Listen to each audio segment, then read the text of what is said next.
ನೋಡಿ, ನಂಗೆ ನಿಮ್ಮ ಜೊತೆ ಮಾತಾಡಕ್ಕೆ ಇಷ್ಟ ಇಲ್ಲ, ನನ್ನನ್ನು ಮೀಟ್ ಮಾಡಕ್ಕೆ ಟ್ರೈ ಮಾಡಬೇಡಿ ಅಂತ ಹೇಳಿದ್ದೆ ತಾನೆ. ಪದೇ ಪದೇ ನೀವು ಹೀಗೆ ಕಾಲ್ ಮಾಡಿ ಟಾರ್ಚರ್ ಮಾಡಬೇಡಿ ನನಗೆ. ನನ್ನ ಮೇಲೆ ನಿನಗೆ ಇನ್ನೂ ಕೋಪ ಹೋಗಿಲ್ಲ ಅಂತ ನನಗೆ ತುಂಬ ಚೆನ್ನಾಗಿ ಅರ್ಥ ಆಗ್ತಿದೆ ರೇವತಿ. ನೀನು ಈ ಪರಿಸ್ಥಿತಿಲಿರುವಾಗ ನಾನು ಹೇಗೆ ಸುಮ್ಮನಿರಲಿ ಹೇಳು? ಎಲ್ಲ ಸರಿ ಇತ್ತು, ಈ ರೀತಿ ಏನಾದ್ರು ಆಗಿದ್ದಿದ್ರೆ ನಾನು ಮಾತ್ರ ಸುಮ್ಮನೆ ಇರ್ತಿರ್ಲಿಲ್ಲ.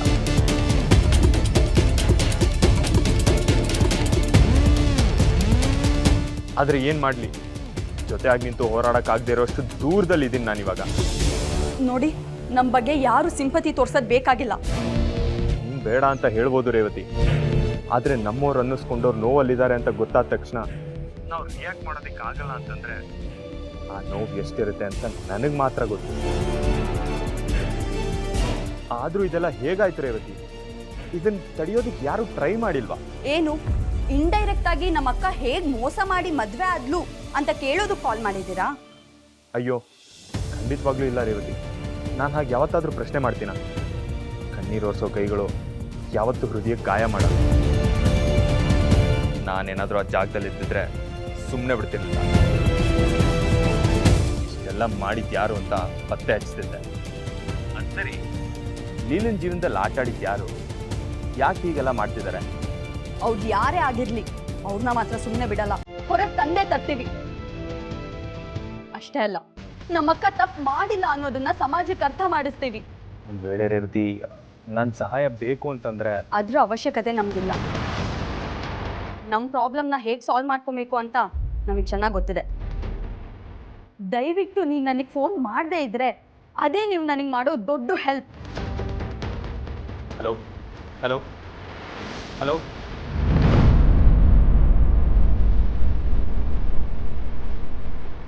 ನಿಮ್ಮ ಅಕ್ಕನ ಲೈಫಿಗೆ ಬಿಟ್ಟಿರೋ ವೈರಸ್ಗೆ ಆ್ಯಂಟಿಡೋಟ್ ನನ್ನ ಕೈಲಿದೆ.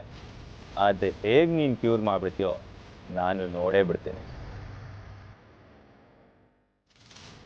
ಅಷ್ಟು ಸುಲಭವಾಗಿ ಪ್ರಾಬ್ಲಮ್ಗಳೆಲ್ಲ ಸಾಲ್ವ್ ಆಗಿ ನಿಮ್ಮ ಅಕ್ಕನ್ನ ಏಜೇನ ನೆಮ್ಮದಿಯಾಗಿ ಬದುಕೋದಕ್ಕಂತೂ ನಾನು ಬಿಡಲ್ಲ.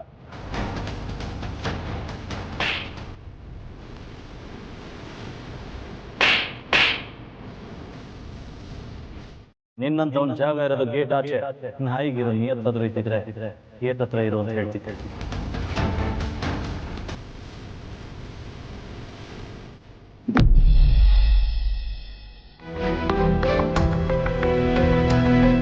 ಅಜ್ಜಿ, ಈ ಮದ್ವೆ ನನಗೆ ಆಸಕ್ತಿ ಇರಲಿಲ್ಲ ಅಂತ ನಿಮಗೆ ಗೊತ್ತಿದೆ ಅಲ್ವಾ?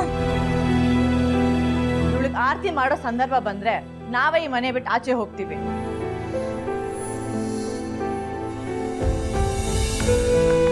ನಮ್ಮನ್ನ ಹೊರಗೋಗಿ ಅಂತ ಕಳಿಸ್ತಿರೋ ನೀವೇ ನಮ್ಮ ಮನೆವರೆಗೂ ಬರ್ತೀರಾ?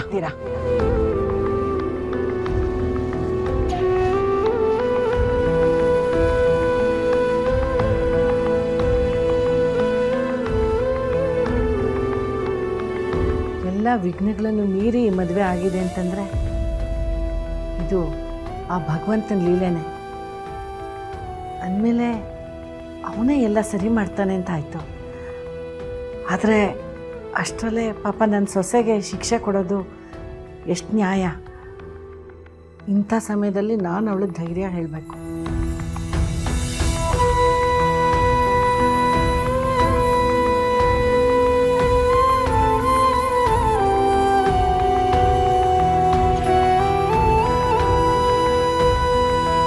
ಫೋನ್ ಮಾಡಿ ಮಾತಾಡೋದಕ್ಕಿಂತ ನೇರವಾಗಿ ಹೋಗಿ ಮಾತಾಡೋದೇ ಒಳ್ಳೆಯದು.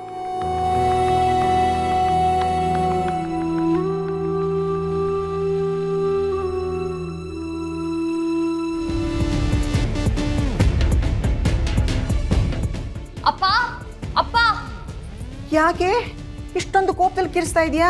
ಅಪ್ಪ ಎಲ್ಲಿ ಹೋದ್ರಮ್ಮ? ಎಲ್ಲೆಲ್ಲಿರ್ತಾರೆ? ಆಗಿರೋದನ್ನ ಯೋಚನೆ ಮಾಡಿಕೊಂಡು ರೂಮ್ನಲ್ಲಿ ಕೂತಿರ್ತಾರೆ. ಈ ಪರಿಸ್ಥಿತಿನಲ್ಲಿ ಸುಮ್ಮನೆ ಕೂತ್ಕೊಂಡ್ರೆ ಆಗಲ್ಲ ಅಮ್ಮ. ಮತ್ತಿನ್ನೇನೆ, ರಾಜಾರೋಷವಾಗಿ ಮೀಸೆ ತಿರುಕೊಂಡು ಮೆರೆಯಕ್ಕಾಗುತ್ತಾ? ಯಾರೇನ್ ಬೇಕಾದ್ರೂ ಹೇಳಿ, ಅಕ್ಕ ತಪ್ಪು ಮಾಡಿಲ್ಲ ಅಂತ ನಾನು ಹೇಳ್ತೀನಿ ಅಮ್ಮ. ಅದನ್ನ ನೀನು ಇಲ್ಲಿ ಬಾಯಿ ಪಡ್ಕೊಂಡ್ರೆ ಏನು ಪ್ರಯೋಜನ ಇಲ್ಲ. ಹೌದಮ್ಮ, ನಿನ್ ಮಾತು ಸತ್ಯ. ನಾವಿಲ್ಲಿ ಮಾತಾಡೋದ್ರಿಂದ ಯಾವ ಪ್ರಯೋಜನನೂ ಇಲ್ಲ. ಅಕ್ಕನ ಮೇಲೆ ಬಂದಿರೋ ಕಳಂಕನೂ ದೂರ ಆಗಲ್ಲ. ಅದಕ್ಕೆ ಮೊದಲು ಪೊಲೀಸ್ ಕಂಪ್ಲೇಂಟ್ ಕೊಡೋಣ. ಅಕ್ಕನ ಜೀವನದಲ್ಲಿ ಆಟ ಆಡಿದ ವ್ಯಕ್ತಿ ಯಾರು ಅಂತ ಪತ್ತೆ ಮಾಡಿ AG ಅವ್ರ ಮುಂದೆ ನಿಲ್ಲಿಸಿ ಅಕ್ಕ ಯಾವ ತಪ್ಪು ಮಾಡಿಲ್ಲ ಅನ್ನೋದನ್ನ ಪ್ರೂವ್ ಮಾಡೋಣ. ಒಂದು ವೇಳೆ ಇವಳು ಹೇಳ್ದಾಗೆ ಆಯಿತು ಅಂದರೆ ಆ ದೇವ್ ಅವನ ಜೊತೆ ನಾನು ಸಿಕ್ಕಾಕೊಂಡು ಬಿಡ್ತೀವಿ. ಆಮೇಲೆ ಜೈಲಿನಲ್ಲಿ ರಾಗಿ ಮುದ್ದೆ ಮುರಿಬೇಕಾಗತ್ತೆ. ಇಲ್ಲ ಇಲ್ಲ, ಹಾಗಾಗಬಾರ್ದು. ಇದನ್ನು ಇಲ್ಲಿಗೆ ಸ್ಟಾಪ್ ಮಾಡಬೇಕು. ಹೌದಮ್ಮ, ನೀನು ಹೇಳ್ದಾಗೆ ಆಗಲಿ. ಹೋಗಿರೋ ಮರ್ಯಾದೆ ಜೊತೆಗೆ ಒಂದಷ್ಟು ದುಡ್ಡು ಖರ್ಚಾಗುತ್ತೆ, ಆಗಲೇ ಬಿಡು. ಹಾಗಂತ ನಾವು ಸುಮ್ಮನೆ ಕೂತ್ರೆ ಅಕ್ಕ ಅಪರಾಧಿಯಾಗಿ ಉಳಿತಾಳಮ್ಮ. ಹಾಗಂತ ಏಜರ್ ಮರ್ಯಾದೆ ಕಳೆಯೋದಾ? ಅಲ್ಲ ಅಕ್ಕ, ನಿನ್ನ ಜೀವನದಲ್ಲಿ ಯಾರೋ ಒಬ್ಬ ಆಟ ಆಡಿದಾನೆ. ಯಾರವನು? ಯಾಕಷ್ಟೆಲ್ಲ ಆಟ ಆಡ್ದನ್ನೋ ಪ್ರಶ್ನೆ ನನಗೂ ಕಾಡ್ತಿದೆ ಚುಕ್ಕಿ. ಆದರೆ ಅದನ್ನ ಪತ್ತೆ ಮಾಡೋದು ಅಷ್ಟು ಸುಲಭ ಅಲ್ಲ. ಅವನೆಲ್ಲ ಸಾಕ್ಷಿಗಳನ್ನ ನಾಶ ಮಾಡಿದ್ದಾನೆ. ಅದು ಅಲ್ಲದೆ ನಿಮಗೆ ಗೊತ್ತಿಲ್ಲ ನಿನ್ ಕಿಡ್ನಾಪ್ ಮಾಡಿದ್ದೇನೆ ಅಂದಮೇಲೆ ಅವ್ನು ಸಾಮಾನ್ಯದನಲ್ಲ ಚುಕ್ಕಿ. ಅದಕ್ಕೆ ಅಕ್ಕ ನಾನು ಹೇಳ್ತಿರೋದು, ಪೊಲೀಸ್ ಕಂಪ್ಲೇಂಟ್ ಕೊಟ್ರೆ ಅದರಿಂದ ಏಜೆ ಮನೆತನದ ಮರ್ಯಾದೆ ಹೋಗುತ್ತೆ. ಹೌದು ಚುಕ್ಕಿ, ಏಜೆ ಜೀವನದಲ್ಲಿ ಇಷ್ಟೆಲ್ಲ ಆಗಿದೆ ಅಂದಮೇಲೆ ಮೀಡಿಯಾದವ್ರು ಸುಮ್ಮನೆ ಇರ್ತಾರೆ ಅನ್ಕೊಂಡಿದ್ಯಾ? ಖಂಡಿತ ಇಲ್ಲ. ಇದು ಹೊರಗೆ ಬರಬಾರ್ದು ಅಂತ ಅವ್ರು ತುಂಬ ಪ್ರಯತ್ನ ಪಡ್ತಿದ್ದಾರೆ ಚುಕ್ಕಿ. ಅಂಥದ್ರಲ್ಲಿ ನಾವು ಪೊಲೀಸು ಕೇಸು ಅಂತ ಹೋದರೆ ಏನಾಗಬಾರ್ದು ಅಂತ ಅಂದ್ಕೊಂಡಿದ್ರೋ ಅದನ್ನು ನಾವೇ ಮಾಡೋದು ಎಷ್ಟು ಸರಿ ಚುಕ್ಕಿ? ಹಾಗಾದ್ರೆ ಇದನ್ನೆಲ್ಲ ಇಲ್ಲಿಗೆ ಬಿಟ್ಬಿಡೋಣ ಅಂತ್ಯಾ? ಬಿಡದೆ ಬೇರೆ ದಾರಿ ಇಲ್ಲ ಚುಕ್ಕಿ. ಲೀಲಾ ಹೇಳ್ತಾರ ಸರಿ ಇದೆ. ಇದನ್ನ ಇನ್ನಷ್ಟು ದೊಡ್ಡದು ಮಾಡೋದು ಬೇಡ ಕಣೆ.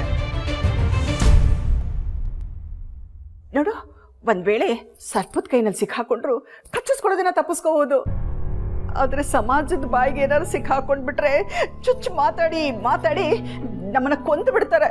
ಆಮೇಲೆ ನಾವು ಬಚಾವಾಗಕ್ಕೆ ಸಾಧ್ಯನೇ ಇಲ್ಲ. ದಯವಿಟ್ಟು ದಯವಿಟ್ಟು ಈ ವಿಷಯನ ಇಲ್ಲಿಗೆ ಬಿಟ್ಬಿಡು ಚುಕ್ಕಿ, ಪ್ಲೀಸ್. ನೀನಾದ್ರೂ ಹೇಳಮ್ಮ.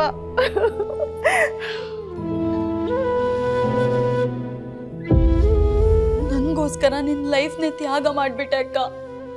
ನನಗೇನು ಹೇಳಬೇಕು ಅಂತಾನೆ ಗೊತ್ತಾಗ್ತಿಲ್ಲ. ನಾನು ನಿಮಗೋಸ್ಕರ ಏನು ಬೇಕಾದರೂ ಮಾಡ್ತೀನಿ ಚುಕ್ಕಿ. ಅಕ್ಕ ಅಕ್ಕ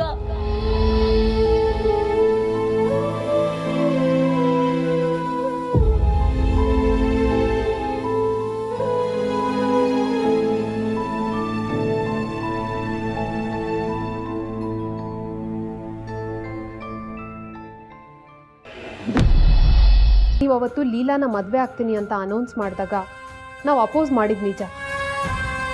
ಆದರೆ ನೀವು ನಿಮ್ಮ ನಿರ್ಧಾರನ ಬದಲಾಯಿಸಲ್ಲ ಅಂತ ಗೊತ್ತಾದ ಮೇಲೆ ನೀವು ಕೊಟ್ಟ ಜವಾಬ್ದಾರಿನ ಅಚ್ಚುಕಟ್ಟಾಗಿ ನಿಭಾಯಿಸಬೇಕು ಅನ್ನೋದಷ್ಟೇ ನಮ್ಮ ಯೋಚನೆ ಆಗಿತ್ತು. ಅವಳು ಮೆಹಂದಿ ಶಾಸ್ತ್ರದಿಂದ ಓಡ್ ಹೋಗಿ ನಮಗೆಲ್ಲ ಅವಮಾನ ಮಾಡಿದ್ಲು. ಅದಕ್ಕೆ ಕೋಪ ಬಂತು. ಅದು ಬಿಟ್ಟರೆ ನಮ್ಗೆ ಅವಳ ಮೇಲೆ ಯಾವ ದ್ವೇಷನೂ ಇರಲಿಲ್ಲ.